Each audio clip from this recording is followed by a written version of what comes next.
I'm a firm believer that crafters fall in one of two camps. Either crafters that love using a gel plate and can't get enough of it, or crafters that have never used a gel plate.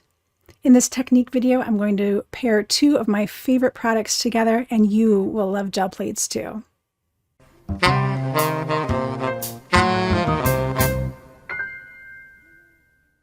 Every Technique in 10 video is narrated live while I'm doing the technique, so you're getting a real-time view of how the whole process works. Pull out the supplies I'm using today and join along. You can create right along with me, pausing when you need. Before we get started, don't forget to like this video and subscribe to my channel. I appreciate it. For this technique, I'm going to be pairing two of my favorite products. I've got some embossing folders, and these just happen to be 3D embossing folders, but you can use any embossing folder, including ones with words on them. And I also have my gel plate. Now, a gel plate is kind of this jelly material that you use to put paints and things on, and you can put patterns, all sorts of different really cool things that you can do with a gel plate. And you put paper over it and you pull up the press. It's called a mono print because every time you use a gel plate, you get something completely different that you can never replicate. So today I'll be using my gel plate along with some acrylic paints, and I've got my brayer here. And I have some lightweight paper. This is 100% cotton paper. I've got the link down below in the description, along with all of the other materials. And I'm using a lightweight paper because it presses in a little bit better. It's easier to pick up. And then you can use it very versatilely in lots of different types of projects. Right. I'm going to set one sheet aside here, and this is to grab my excess off of my brayer after I'm done brayering. And then I've got my other sheets here to actually grab the prints from. So I'm going to start with something kind of simple. I'm going to start with words, which doesn't seem like it would be simple, but it is actually. So we're going to do this medium magenta. And you can see I've got some other stuff all over here, and that's okay. When I go to pull up my print, it's going to pull up some of this excess, and it's going to look really cool that way. So as long as you're in the same color scheme and you like what's going on, you don't have to clean your plate after you put it away. You can leave it messy just like it is. Or you can choose to clean it up, and you can clean it up with a little bit of mineral oil to get the excess paint off of it, and then wash it off with soap and water and put it away in a cool place where it can sit flat without anything on top of it. All right, so as you can see, I've just been spreading out this paint, a nice thin layer. I'm not pushing down too hard on the plate, so there's not like any distorting or mushing of the plate. You just want to get a nice even layer. And after you have your layer, you just got some extra on your brayer. So that's what this piece of paper is here for, just to grab that excess paint. And this will become a print of its own after I'm finished here, because it'll have all these extra colors on it and it'll look really cool. Right? If you want, you can also use a damp towel to wipe off your brayer, so that way when you add another color next time, it's nice and clean. All right, so this is going to sit for just a minute, and I'm going to use this embossing folder to grab a print off of here. So when you're working with words, you have to remember to use the part that when you put it down, it's going to be backwards.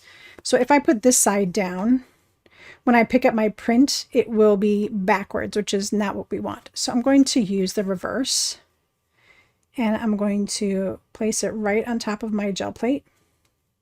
I'm going to press. You can see where it's making contact because it's picking up that ink. And it's kind of adhering itself to the plate.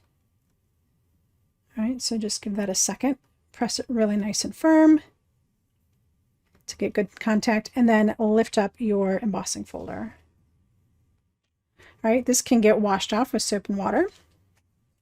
And what we have left over here is going to create the print. So I will take a clean piece of paper and just place it over the top very carefully. I like to start off the edge here from where I want my good print to end up, so I can place it down kind of put my fingers in place here and then just roll it down and then smooth it out. You can use your brayer to give that some more positive contact and make sure that the paper has no bubbles in it and that it's touched the entire surface of the gel plate.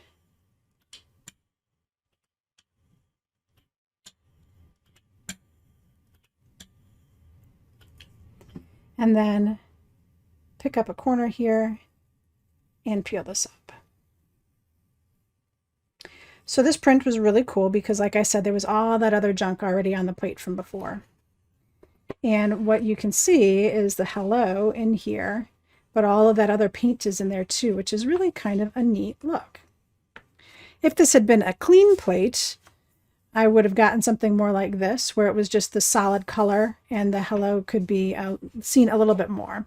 So as you can see, when you're working with the different colors that were left over on the plate, your results vary, and you just never really know what you're going to get. Okay, so let's move on to a two-color print.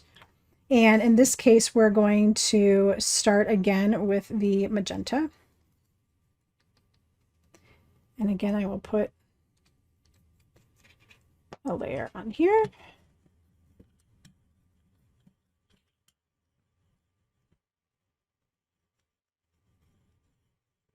And again, you kind of want a thin layer.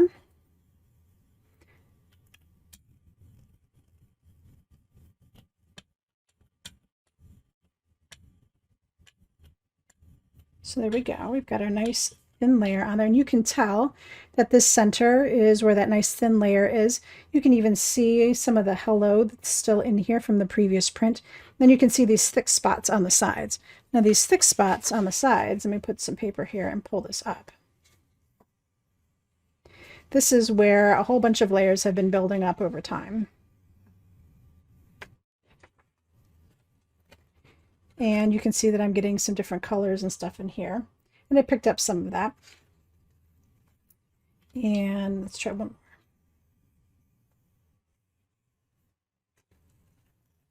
There we go. So that is a really cool look and something that you'll get after a while if you're not printing, pulling prints from both sides. So I've still got some paint on my brayer. I will add that to my little collection here.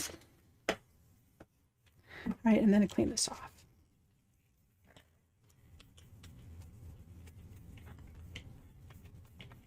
Okay, so this is dried a little bit, and this time I'm going to use this tulip folder. And I want the tulips themselves to remain pink. So what I need to do is figure out, this is the side that's going to lift up the background, which is what I want to do. I want to lift up the background and leave these flowers as kind of a pink color. So I'll go ahead and place this down.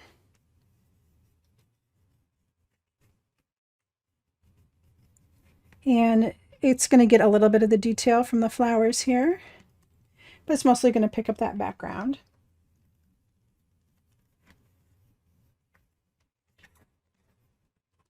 All right, and then I can lift this up. And that's the beginning of our print. So now that this part has been pulled, I could go ahead and just pull this up and it would look gorgeous, or I can add another color to it. So in this case, I think I'm going to go for this ivory black. Now, before you add your ink on here, you may want to test and see how dry this is. And see, this is still quite wet. So you may want to wait just a minute or two for this to dry just a little bit more. But really it is quite surprising how well this will retain its shape. So we're going to add some of this black on here. You don't have to put it in a line. You can do little dots like I just did. And now we will spread out the paint over our canvas here. When you're doing a print like this that has multiple colors, if you're planning something in specific, you'll want to make sure that you're doing them in the right order. So in this case, the foreground color versus the background color, etc. In this case, I wanted to make sure that I had a black in the background. So that would be the second color that I put on. As you work backwards, remember that the most recent color that you put is going to be on the paper. So you want to work backwards, so that way you start with your foreground color and you work your way back. All right, so now I've got this black on my brayer. I'm adding a little more character to my side piece here. And that gives us, again, a little bit of a chance to dry a little bit. All right, so we will go ahead and pull the sprint. Again, making sure that I'm getting a nice, good press on here. You can use your hands and just rub. You don't have to use the brayer. Or if you prefer to use the brayer because it's easier to hold a tool like that, you certainly can. A brayer will help make sure that you get along the edges if that's important to you. And we'll go lift this up.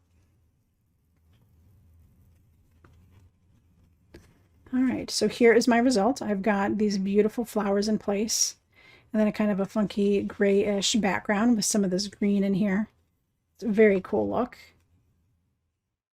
If I want, I can always add more to this. I could do another layer with a different something on here and pull another print right off of this one, or I could add more to this with some embossing paste or embossing powder and stencils and all that kind of thing to create a really cool mixed media piece.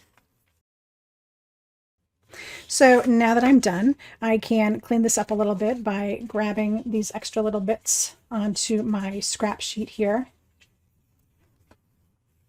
And of course, nothing ever goes to waste, so this will get used for sure in a project, whether I use it to create die cuts from, or it becomes an interesting background piece. There's lots of different ways that I can use this. See that I was using some green and blue before, so that pulled up on the edge because that was really deep down here.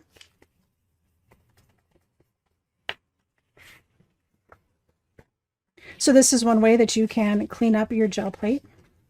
And then, like I said, any residual pieces, if they don't come off easily, you can use a little bit of mineral oil to get this off, and then clean it up with soap and water before you put it away. So now I have lots of fun pieces that I can use. And here's some that I made previously. And you will just keep going and going and going as soon as you get out your gel plate and you discover how much fun this is to play along and use embossing folders with your plates. Once you've got all sorts of fun pieces here, you can turn them into cards or scrapbook pages or mixed media journals, junk journals, any kind of thing. And here's some card samples to go along with it. I hope you enjoyed this technique and you add it into your toolbox sometime soon. When you give it a try, share it out on Instagram and tag me at Nicole Creates. I always love to see what your creative mind is thinking. Thank you so much for spending a little time with me today. And until next time, happy crafting.